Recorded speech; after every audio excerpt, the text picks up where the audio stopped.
You're listening to Cyber 94 Podcast. If you want to break into cybersecurity with real-life experience, go to cyber94.com. Chloe, picture this. It's February 21st, 2025. The team at Bybit, one of the world's biggest crypto exchanges, is doing something they've done 1,000 times before, a routine transfer of funds. Okay. They're moving a big chunk of Ethereum from their secure, offline, cold wallet to a more accessible, warm wallet. It's, standard procedure. Except this time it was anything but routine. That single transaction turned into the biggest crypto heist in history, a jaw-dropping $1.5 billion worth of Ethereum. Gone. Vanished into the digital ether. It's the kind of number that doesn't even feel real, and the way they pulled it off is a true cybersecurity nightmare. Yeah. This wasn't a brute force smash and grab. It was surgical, patient, and terrifyingly clever. Right. It was a supply chain compromise of the highest order. Exactly. The attackers didn't storm the front gates of Bybit. No. They snuck in through the back door by targeting a trusted third-party partner, a company called SafeWallet.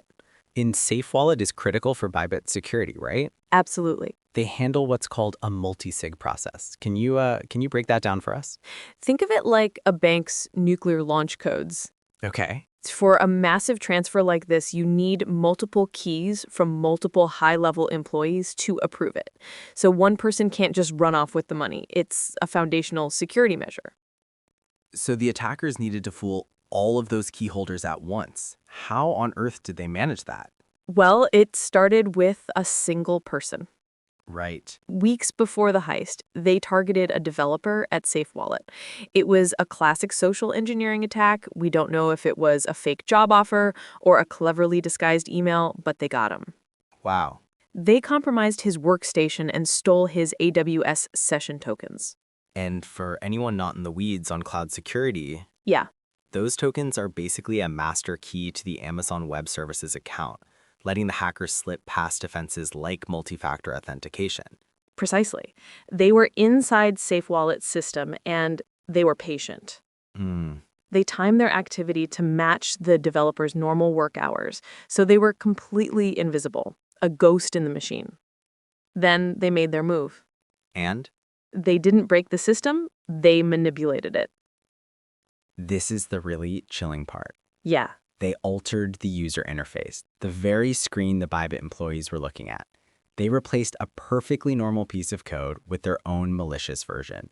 So when the Bybit employees went to approve that $1.5 billion transfer, everything on their screen looked perfect. Right. The destination wallet address looked correct, the amount was right, they all put in their keys and signed off, thinking they were just doing their job. But underneath that visual illusion, Yeah. the malicious code was redirecting all $1.5 billion to wallets controlled by the hackers.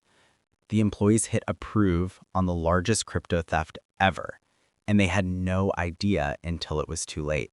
And the code was surgical. How so? It was written to only target wallets belonging to Bybit. None of SafeWallet's other clients were affected. This was a targeted assassination, not a random shooting. Which points to a very specific culprit. This was not a couple of kids in a basement. No. The FBI has officially attributed this attack to a group they call TraderTraitor. Okay. And that's just a code name for a subunit of the infamous Lazarus Group, North Korea's state-sponsored cyber warfare division. So this heist wasn't just about making someone rich. No. It was a state-level operation. It's become their primary business model. Wow. Crypto is the Wily West, and North Korea is the most successful outlaw gang. A UN report claims these cyber heists are the primary funding source for the DPRK's weapons and missile programs. That changes the entire context. It does. This isn't just stolen digital money. This $1.5 billion is on the way to funding things that threaten global security. And that's why the getaway is just as fascinating as the heist. Right. They didn't just have $1.5 billion in cash, they had to launder it. And this is where the global cat-and-mouse game begins. So what's the first step in laundering that much crypto? Almost immediately, they started converting the stolen Ethereum into Bitcoin. Okay, why? Bitcoin's transaction model is a bit more like using physical cash. It's harder to trace the flow from one point to another compared to Ethereum's account-based system. Bybit's own CEO, Benjo, reported that they quickly converted over 86% of it. But even with Bitcoin, they can't just cash it out. No, That's too obvious. not a chance. They use a whole suite of tools. Like what?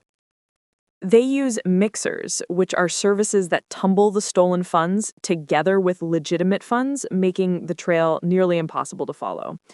They use decentralized exchanges and cross-chain bridges to hop the money between different blockchains, creating more dead ends for investigators. It sounds like a digital laundry on an industrial scale. It is. Wow. They're even suspected of using money laundering as a service from organized crime syndicates in Asia, who create thousands upon thousands of small transactions to just flood the zone and overwhelm the analysts trying to track them. So is there any hope of getting the money back? The window is terrifyingly small. There are only a few choke points where law enforcement and exchanges can freeze a funds, like when it's being swapped for another coin or when they try to cash out into fiat currency. It requires a massive, coordinated, lightning-fast response from everyone in the industry. Which brings us back to the core problem. Right. The article points out that a lot of this could have been prevented with better security hygiene, things like pre-signing simulations, which would have shown the actual destination of the funds, not just the one on the UI, or even a simple time delay on large withdrawals. It's a massive wake-up call. Yeah. The crypto industry has been so focused on growth and innovation, but sometimes basic security gets left behind. When you're dealing with this much money, afterthought isn't good enough. Right. And this isn't just about protecting investors anymore. It's about cutting off funding to rogue nations. This story really shows that the greatest vulnerability isn't always in the code, No. but in the trust we place in the tools we use and the screens we look at every single day. Now, here's a question we'd like you to think about. As our world becomes more digital and interconnected, our security often relies on a long chain of third-party vendors and software. How can we ever truly be secure when a single compromised person at a partner company can lead to a billion-dollar disaster?